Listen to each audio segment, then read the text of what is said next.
I was seasoning a pot of sauce I had no restaurant left to serve it in, an old habit from 35 years behind a stove, when my son called to tell me I wouldn't be needed at the regional food and wine festival where the restaurant was being featured the following month. I remember turning off the burner slowly, the wooden spoon still in my hand, right before his explanation rearranged the entire shape of that phone call. I had no idea that within the same conversation, I would also learn that the festival's promotional materials described the restaurant as entirely his own creative vision, with no mention of the name, the recipes, or the 35 years that had made either possible, and that within the following week I would send a single formal letter through my attorney, terminating a license I had signed 2 years earlier, one that would strip my own family name off the door permanently. My name is Colette Marchetti. I'm 70 years old.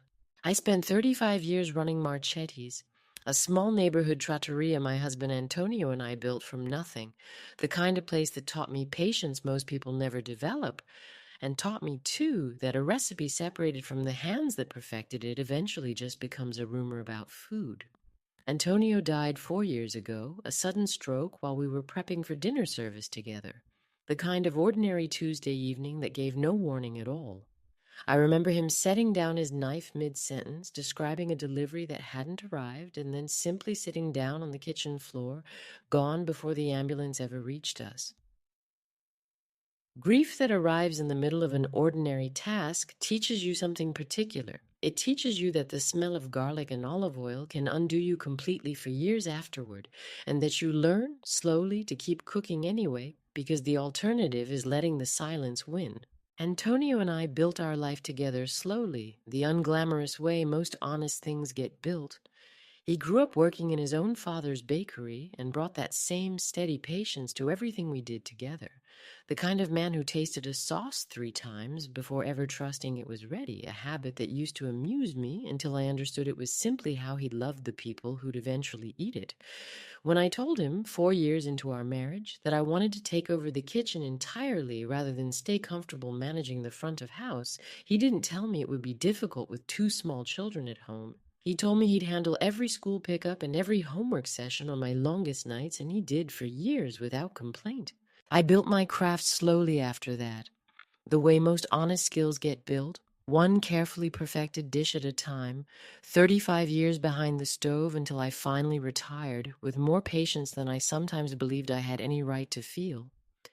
I remember one particular line cook early in the restaurant's history, a young man convinced he'd never develop a proper feel for sauce work, whom I spent an entire year quietly mentoring after service, never once mentioning to Antonio how much extra time it actually required. He went on to open his own successful bistro 2 states over, and years later, a letter arrived thanking me for refusing to let him give up on his own instincts.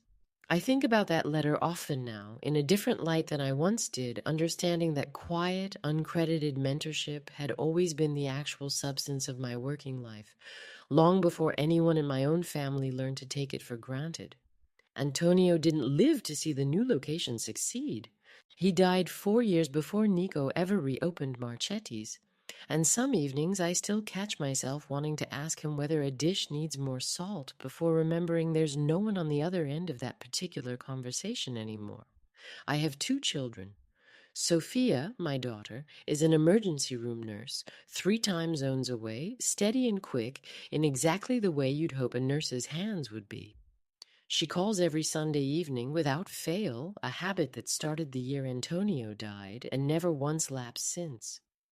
Nico, my son, is 38, a line cook turned restaurant owner, married for 6 years to a woman named Brianna Vale, 34, who works in hospitality marketing and has always had a particular gift for making a borrowed legacy sound like a personal invention.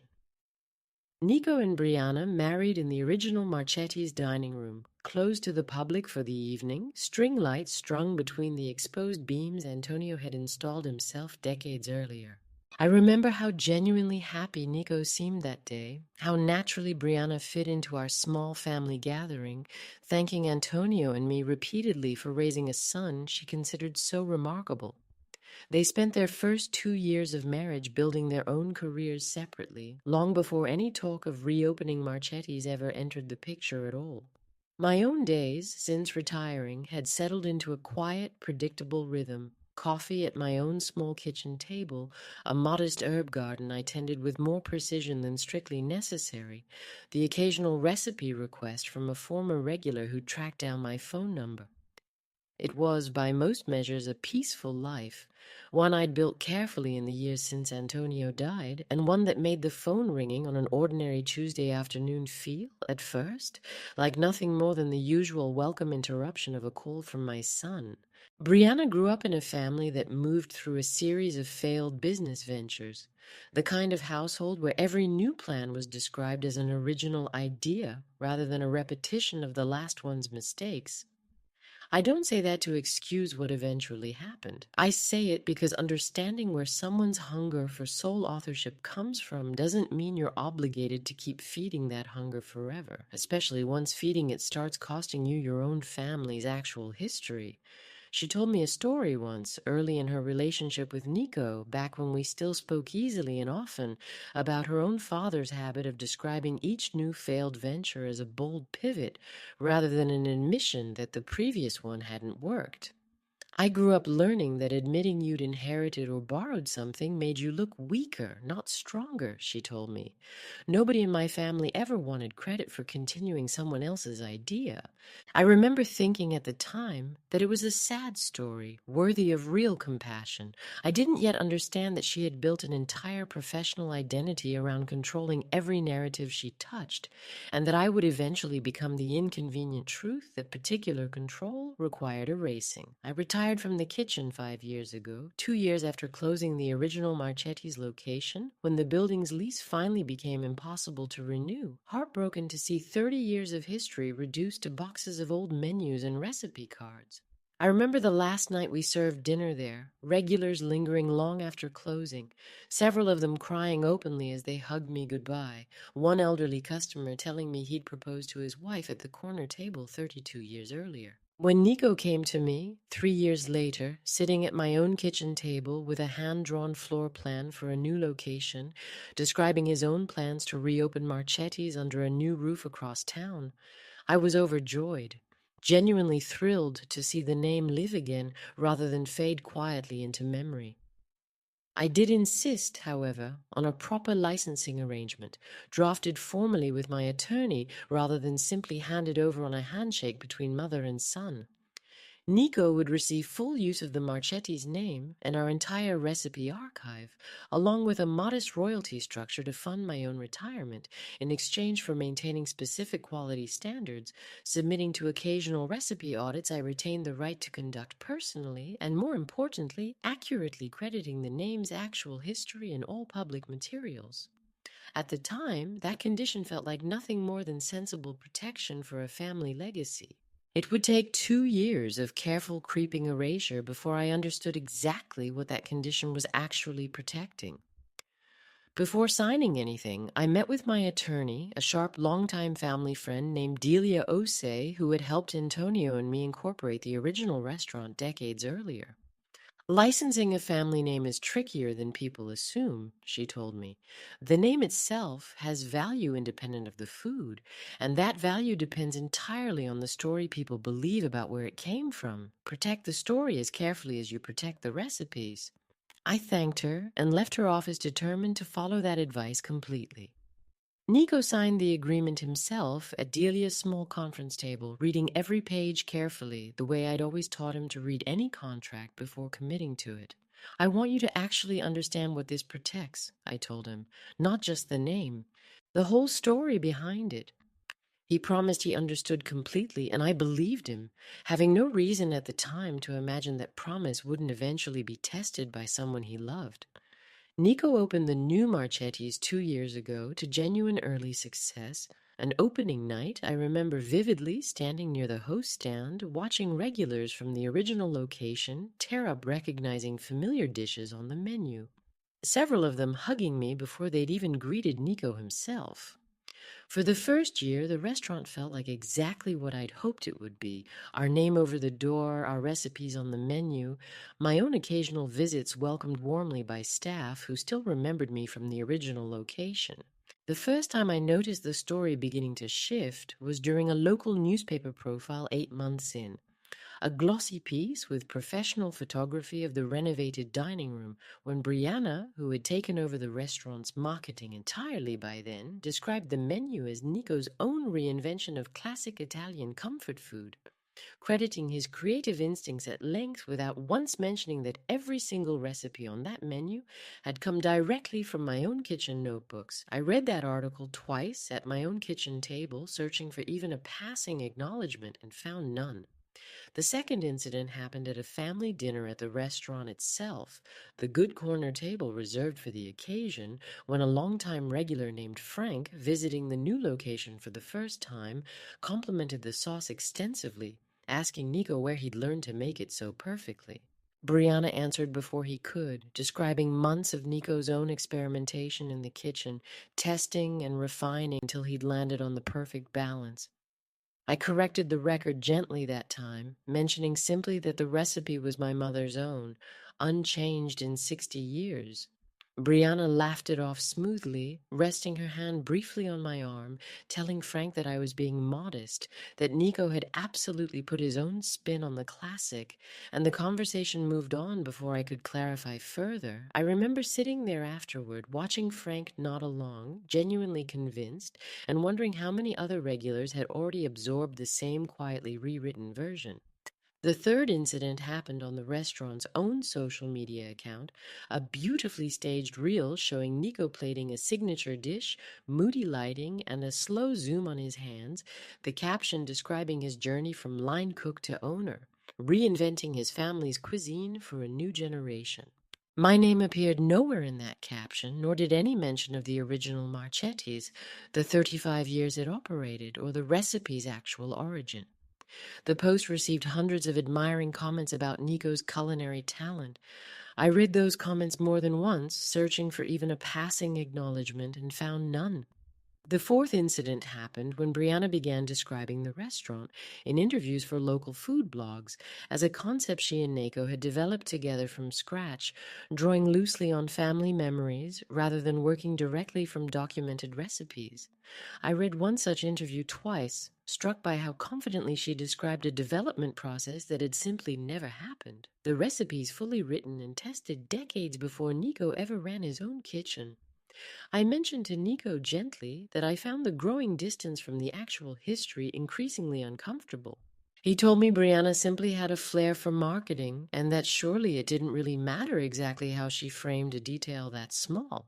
The fifth incident happened during a planning conversation for the restaurant's upcoming anniversary celebration, sitting around Nico and Brianna's kitchen table with a guest list and menu draft spread between us, when Brianna mentioned, almost as an aside, that she thought it might be cleaner for press purposes if the anniversary framing focused entirely on Nico's 5-year journey as an owner rather than getting into the licensing arrangement specifics, since investors and food writers responded better to a clean founder story. "Colette, you understand, right?" she said, glancing at me with a practiced, reasonable smile. "It's not about hiding anything. It's just easier at this point." I sat there listening to my daughter-in-law discuss minimizing my documented ownership of the name and recipes as a matter of press strategy, as though my legacy were an inconvenient footnote rather than the very foundation the restaurant stood on. The sixth incident happened when Nico's own father-in-law, meeting me for the first time at a holiday gathering, mentioned how proud he was watching Nico build something so impressive entirely through his own culinary vision and hard work. "Nico's always had that gift," he said, beaming, "for turning nothing into something special." I said nothing to correct him, the same way I'd said nothing to correct anyone else, though I remember driving home afterward feeling the particular loneliness of being the only person in an entire extended family who actually knew the truth of a story everyone else believed completely. The seventh incident is the one I think about most because it's the one where I should have said something and didn't. It happened when the restaurant was selected for a feature at the Regional Food and Wine Festival, a genuinely significant opportunity, and Brianna mentioned almost as an aside that the festival's promotional materials described the restaurant entirely as Nico's personal creative journey, with no mention of the Marchetti name's actual history at all. I saw the printed program weeks later, my own family's 35 years reduced to a single generic phrase, a promising new concept from a passionate young chef. I didn't understand yet that splinters left alone don't disappear. They work their way deeper. I want to tell you that I confronted this early, that I was the kind of woman who draws a firm line the moment she's disrespected. I wasn't. I told myself 100 different stories to avoid dealing with the truth. Brianna is just handling the marketing the way professionals do. Nico loves me even if he doesn't correct her in the moment. The restaurant is succeeding, and that should be enough. I believed every one of those stories, some days more than others, because believing them was easier than accepting that the name I had spent 35 years building had become an inconvenient detail in someone else's more convenient story. There was one evening, about 2 months before everything finally came to a head, when I came close to saying something. Brianna called to ask whether I'd be comfortable if a magazine profile simply described the restaurant's recipes as family-inspired without getting into specifics about whose family or which specific recipes. Since she felt the vaguer phrasing photographed better alongside the dishes themselves, I sat with the phone in my hand afterward, feeling something rise up in me that felt very close to the surface, very close to finally saying out loud everything I'd swallowed for 2 years. Then I thought about Nico's happiness, about how much this restaurant had already come to mean to him, about how a fight over credit would only ever complicate something he loved. I agreed to the vague phrasing and told myself one more time that the moment to say something hadn't quite arrived yet. Looking back, I understand now that I was wrong about that. The moment had arrived long before. I simply hadn't been ready to stand inside it yet. Then came the call about the festival. Nico called on an ordinary Tuesday afternoon, his voice carrying a practiced carefulness I recognized immediately, the tone he used whenever he was delivering a message that wasn't entirely his own idea. "Mom," he said, "I wanted to give you a heads up about the food festival next month. Brianna and I think it might be simpler if it's just the two of us representing the restaurant there. It's a lot of media, a lot of moving pieces, and we want the presentation to feel focused." I turned off the burner slowly, the wooden spoon still in my hand. "Nico," I said carefully, "I built that name for 35 years before you ever put it back on a door. What exactly does focused mean in this context?" "It's not about excluding you," he said. "We just want the festival appearance to feel clean." "I see," I said. "And has the festival's promotional material even mentioned the Marchetti name's actual history at all? Or is that also part of what needs to feel clean?" There was a brief pause. "It's mostly focused on the food and the concept. We can address the history stuff separately if it comes up." "And you don't think 35 years is relevant information for a festival celebrating exactly this kind of legacy restaurant?" He didn't have a ready answer for that. I didn't argue with him further in that moment. I told him I understood, thanked him for the heads up, and hung up the phone. I stood in my kitchen for a long time afterward, understanding with a clarity that arrived all at once exactly what I was going to do, though I decided to wait to see how the restaurant's own upcoming anniversary party unfolded before making any final decision. The anniversary party was held at the restaurant itself after hours. String lights woven through the dining room, 40 guests including loyal regulars, local press, and the festival organizers who'd come specifically to preview the space. I arrived early, helping the staff arrange the appetizer table out of habit as much as love, the same instinct I'd brought to this kitchen since long before it had this particular address. For the first hour, the evening was, in fact, lovely. I spoke with several regulars who remembered the original Marchettis fondly, genuinely curious about the recipe's history, and with one of the festival organizers who asked almost as an aside how the restaurant's concept had actually come together over the years. I answered honestly, mentioning the original location and the family recipes in plain, factual terms, and watched Brianna's attention flicker toward us from across the room without quite approaching. For a little while, I let myself believe the whole evening might simply pass without incident. Brianna gave a toast, thanking the staff, the regulars, and Nico's own culinary vision, describing the restaurant as a story of one talented young chef turning a struggling neighborhood spot into something genuinely special. She gestured warmly at Nico throughout, never once mentioning the name over the door's actual origin, the recipe's true source, or the 35 years that preceded this particular location by decades. The guests applauded warmly. I stood near the bar, holding a glass of wine, listening to my entire life's work reduced to a footnote in someone else's success story. I stood up slowly from where I'd been standing. The room quieted the way a room quiets when it senses something is about to happen that it hasn't fully decided how to feel about yet. I lifted my own glass, still full. "Since we're toasting the people who built this place," I said, my voice calmer than I expected it to be, "I'd like to add something to tonight's story since it seems to have gone missing somewhere along the way. This name has existed for 35 years before tonight, built one dinner service at a time by my husband and me in a building that no longer exists, using recipes that came directly from my own mother's kitchen."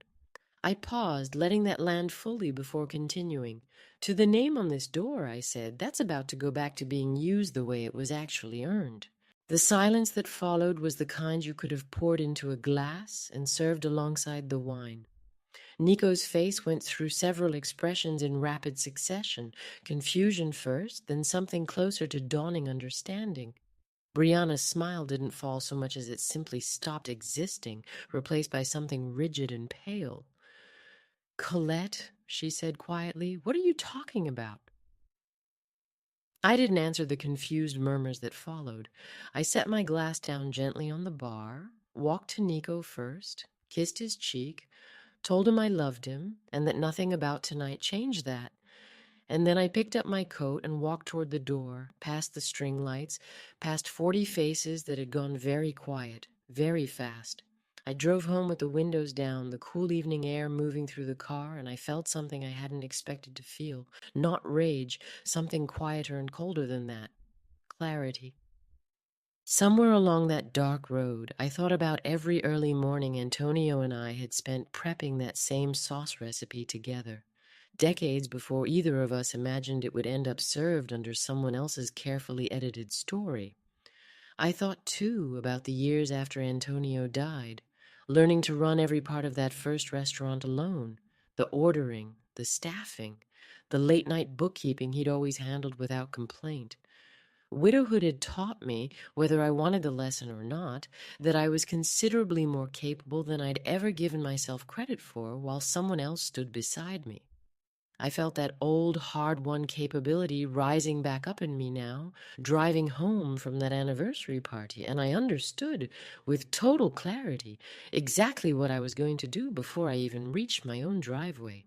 I called my old friend Rosalind before I called anyone else, a woman I'd worked alongside for 2 decades in the restaurant business, first as a fellow chef and later as a trusted supplier. Needing to hear a voice that understood the trade as deeply as I did, I told her the whole story, 2 years of incidents, the toast, the walk out the door.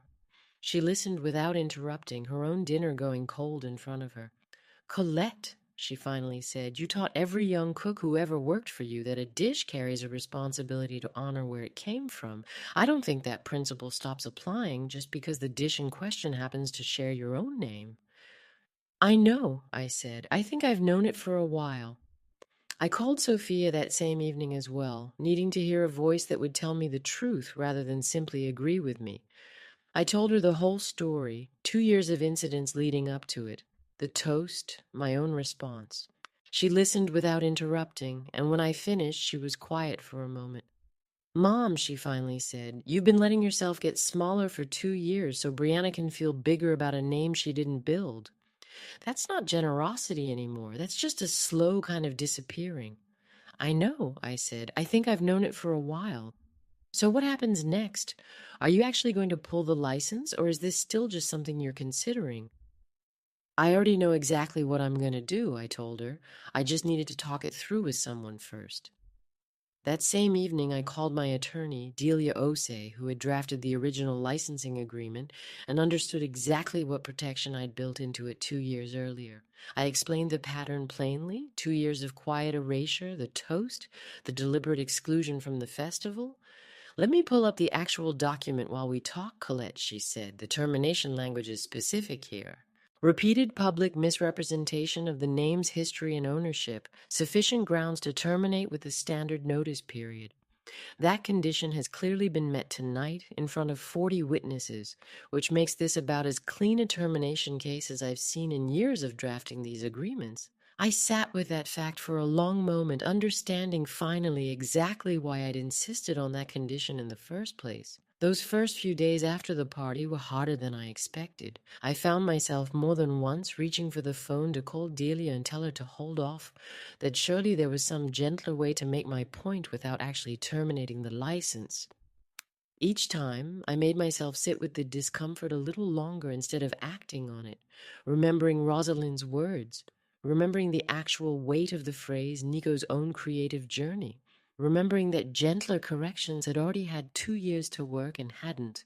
I want to be clear about what I did and did not do because I think it matters. I did not simply demand the name back out of spite. Delia drafted a formal professional letter terminating the license, citing the specific documented misrepresentations by date, and specifying the standard 60-day window for the restaurant to rebrand under a new name if it chose to continue operating without the Marchetti trademark and recipe archive. I sent that letter through her office with no personal note attached beyond what the letter itself required. Nico called the following morning, his voice tight with panic rather than his usual warmth.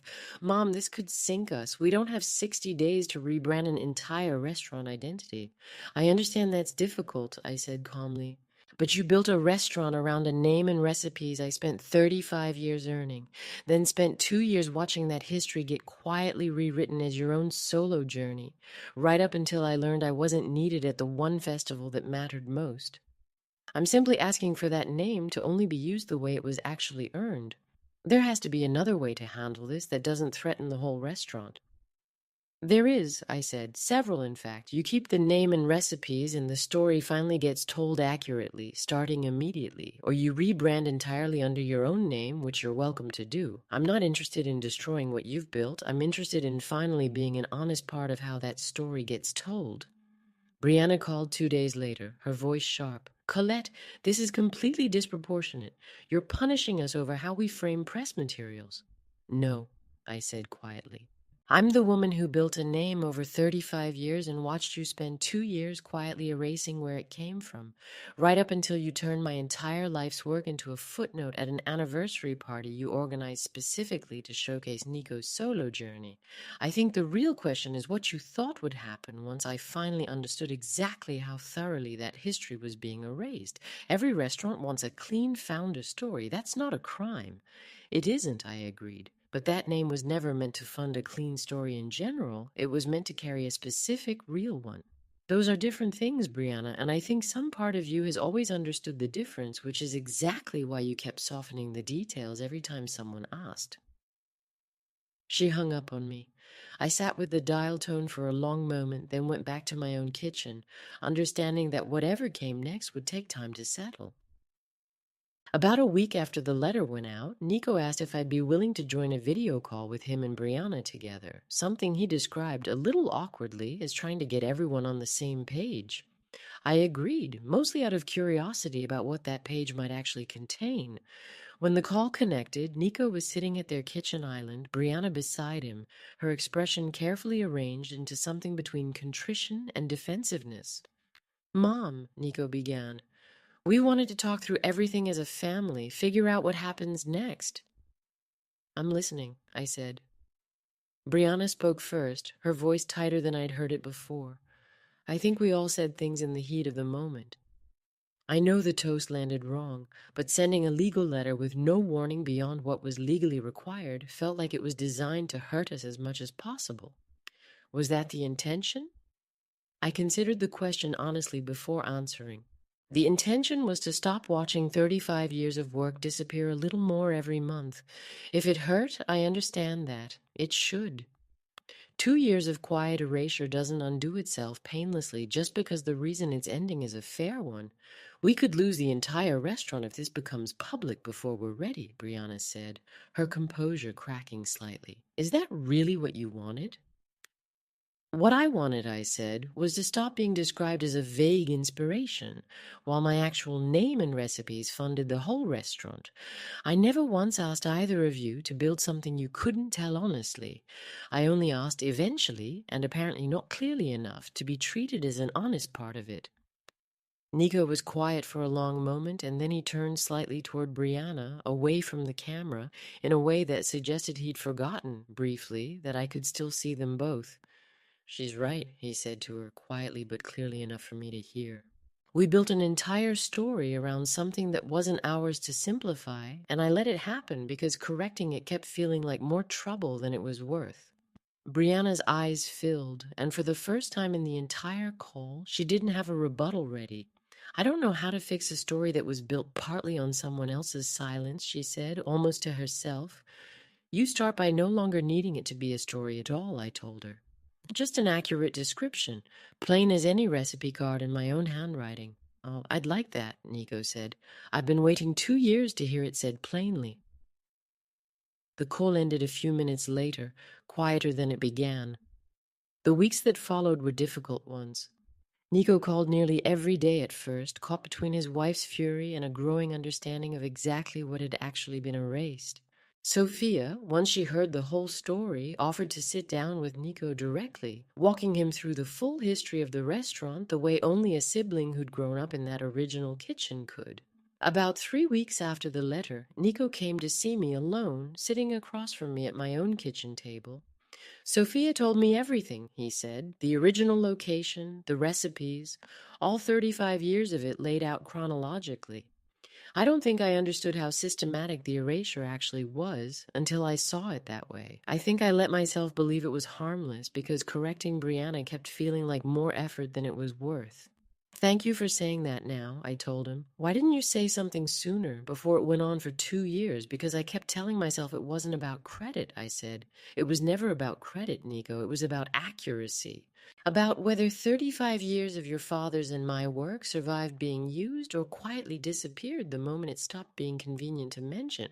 Can I ask you something? Why did you let it go on for 2 years? You corrected people yourself early on. Why not every time after that?"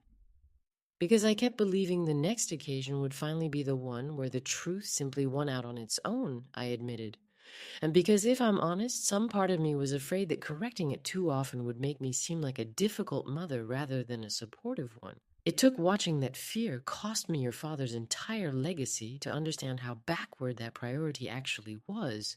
Brianna came to see me on her own several weeks later, considerably more subdued than our phone call had been, sitting stiffly across my kitchen table. "I've been thinking about everything," she admitted. "About how easily the story became mine to control instead of something I was simply lucky enough to help continue.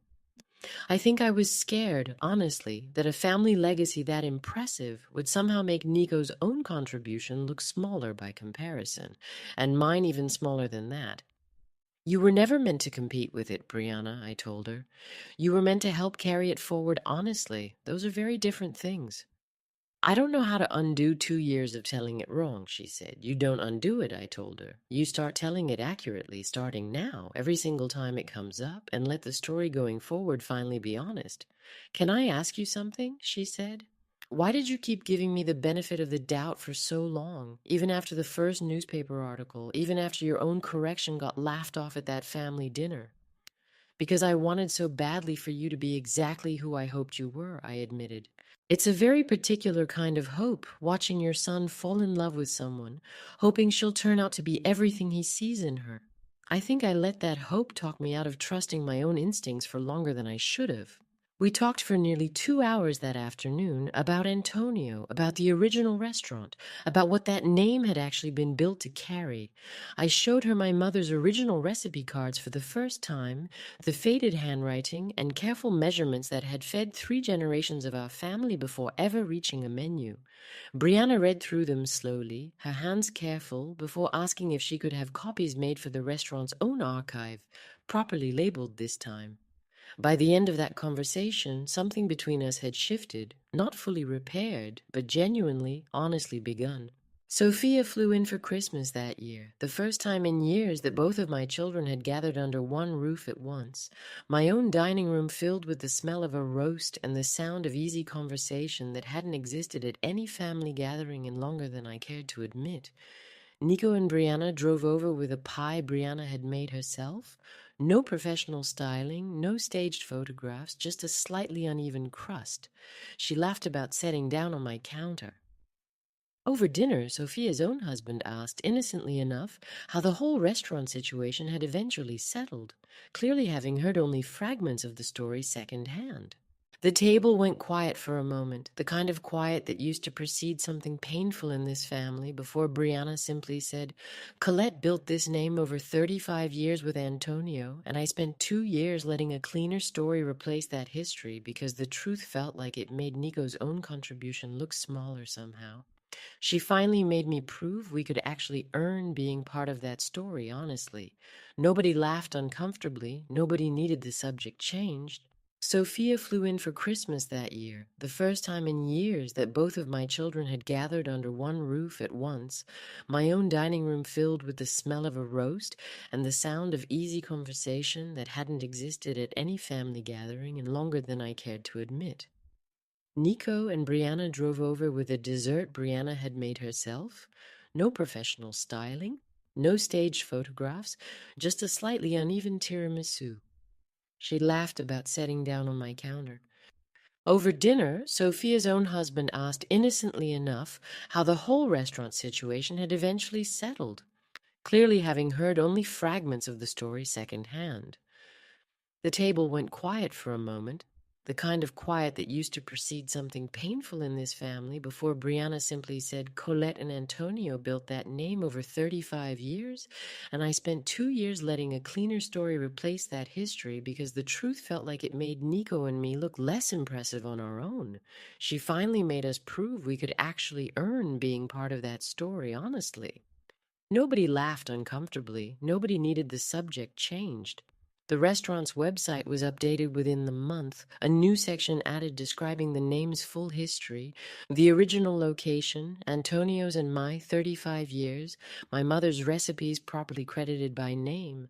Nico and Brianna requested a new feature with the same regional festival organizers, this time providing the restaurant's complete, honest history for their materials. The organizers, mildly surprised by a restaurant actively requesting a more complicated story than the one they'd already printed, agreed to run a corrected profile the following season, one that finally credited 35 years of work rather than framing the restaurant as an overnight solo invention. I ran into Frank at the farmer's market that same season, the same regular who'd once praised Nico's sauce experimentation so admiringly at that family dinner. He approached a little sheepishly, having heard some version of the story through the neighborhood grapevine. "I feel terrible," he admitted. "I went around telling people how impressive it was that Nico developed that sauce himself, and it turns out I was just repeating something that wasn't true at all. I told him he had nothing to feel terrible about, that he'd simply believed the story he'd been told, the same as everyone else had. Still," he said, "I think I'll ask a few more questions before I repeat the next impressive story someone tells me at that bar." I called Delia a few weeks after the letter went out to update her on how everything had actually unfolded, since the family reconciliation had moved faster than either of us expected. "Colette, I've drafted a lot of these licensing agreements over the years," she said, "and I can tell you what you did wasn't reckless. It was actually one of the more disciplined uses of a termination clause I've seen a client execute in 20 years of practice." I told her I hadn't thought of it in those terms, that it had felt in the moment more like an act of pure grief than discipline. "Sometimes the two aren't as far apart as people assume," she said.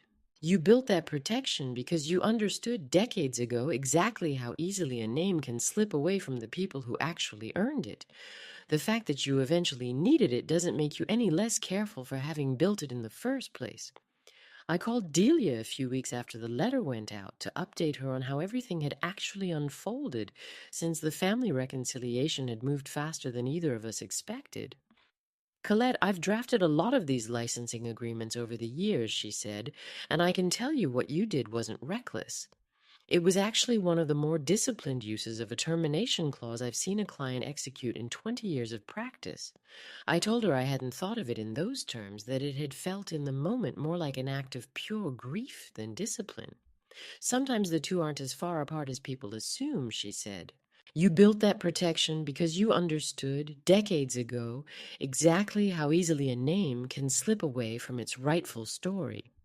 The fact that you eventually needed it doesn't make you any less careful for having built it in the first place.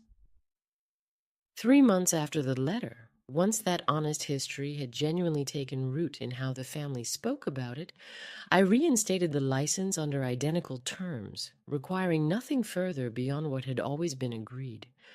Nico hugged me for a long time when I told him. I promise, he said, every single interview from now on starts with the real story.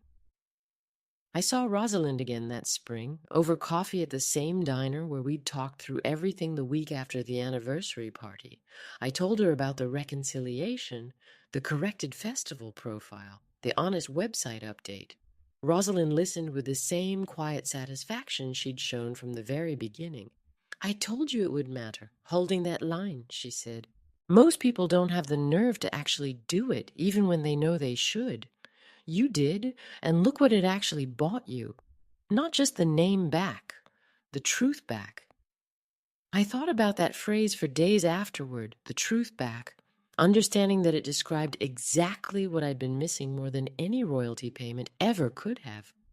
I think about that phone call about the festival often, the wooden spoon still in my hand, my son's careful voice explaining why my presence would complicate a clean story. At the moment, it felt like the end of something. Looking back now, I understand it was actually the beginning of something else entirely. A family finally required to reckon honestly with the legacy it had been quietly editing. I don't regret licensing that name freely. Nico's dream mattered to me, and it still does. What I regret is how long I allowed my own life's work to be quietly rewritten before I finally insisted the record reflect reality. Real inheritance was never meant to require its own history's erasure as the price of being carried forward, and I intend to make sure every story I'm actually part of survives being told accurately from now on. I think, too, about all the years I spent believing that quiet generosity was itself a kind of grace, that a good mother simply handed over whatever her children needed without ever asking the story to acknowledge the true cost. I no longer believe that. Giving without acknowledgement isn't grace. It's simply a slower, quieter kind of erosion, and it costs exactly as much in the end, whether you name it out loud or not. The difference is only in how long you wait to stop paying for it. I think about the specific moments now with a clarity I didn't have while I was living inside them. The newspaper profile crediting Nico's reinvention. The regular told a story about experimentation that never happened. The festival program's single generic phrase standing in for 35 years, each one seemed small enough to excuse in isolation. Strung together, they formed something considerably less innocent, a pattern deliberate enough that I no longer believe, looking back, that any of it was entirely accidental. Brianna may not have consciously planned each individual omission, but the cumulative effect served a purpose she understood on some level, even if she never named it to herself, keeping the legacy small enough that the story could remain entirely, conveniently hers and Nico's alone. I think sometimes about all those years standing over a stove, teaching young cooks that every good dish depends on respecting where a recipe actually came from before you ever change a single ingredient. It took me 70 years and one very public toast at my own restaurant's anniversary party to apply that same standard to my own family. I gave that name freely, and I would give it freely again. But I no longer accept a version of legacy that erases its own origin. If I am the reason a name survived to be used again, I intend to remain part of that name's story, not because I need applause, but because pretending otherwise was never generosity. It was only ever a kindness to someone else's more convenient narrative, purchased at the cost of my own history. The restaurant celebrated its next anniversary quietly the following year, staff and family only, no press, no festival organizers, no rehearsed toasts designed to impress anyone watching. simple candles on the same tables where regulars had gathered for decades. Sophia flew in specially for the occasion, something she'd never done for any previous anniversary, standing near the back of the small crowd with genuine warmth on her face. Rosalind attended as my guest, finally getting to see the restaurant she'd heard so much about over the previous year, leaning over during the appetizers to tell me she finally understood why I'd fought so hard to protect it. Nico gave a short, genuinely humble speech that evening, thanking the staff by name, thanking Brianna for her marketing instincts, and then, without any hesitation or vague qualifier, thanking me and Antonio specifically for 35 years of work that made any of this possible at all. He said our names clearly, our actual contributions stated plainly, no vague phrase standing in for the truth. Brianna, standing beside him, added simply, "And thank you for finally making us prove it, Colette. We needed that more than we knew." I felt something settle in my chest that had been unsettled for 2 years. Sometimes people ask me if I'd do anything differently if given the chance to go back to the day Nico first asked about reopening Marchetti's. Knowing everything I know now, I tell them the truth. I would license that name again every single time because Nico's dream was never the mistake. The mistake was assuming a good name would naturally protect its own story, that 35 years of early mornings could survive on their own weight without anyone occasionally insisting they be told correctly. If I could change one thing, it wouldn't be the license I gave. It would be the 2 years of small corrections I let slide, corrections I mistook again and again for graciousness rather than what they actually were, a slow and quiet surrender of my own history. I am 70 years old, a widow, a retired chef, a mother who still shows up for the people she loves whenever she's needed. But I am no longer a woman who quietly hands over a family legacy while watching its true origin get replaced by something more convenient. That particular version of me stayed behind in that beautifully lit dining room, along with an untouched glass of wine and a toast about Nico's vision that nobody at that party will ever quite forget. I drove home that night as one woman, and I woke up the next morning as another, and I have never once wished myself back into the first one. Sophia's own children ask me, whenever they visit the restaurant now, to tell them the whole story again. The original location, Antonio's knife setting down mid-sentence, my mother's recipes carried forward decade after decade. I tell it every single time exactly the same way, unhurried and complete, watching them absorb a history that finally belongs to everyone who actually helped build it. No detail softened, no name left out, exactly the way it should have been told from the very beginning. These days, when anyone asks about the name over that door, they hear the whole story, the original location, my mother's recipes, 35 years of early mornings and late nights. I'm simply finally exactly as present in that history as I always should have been.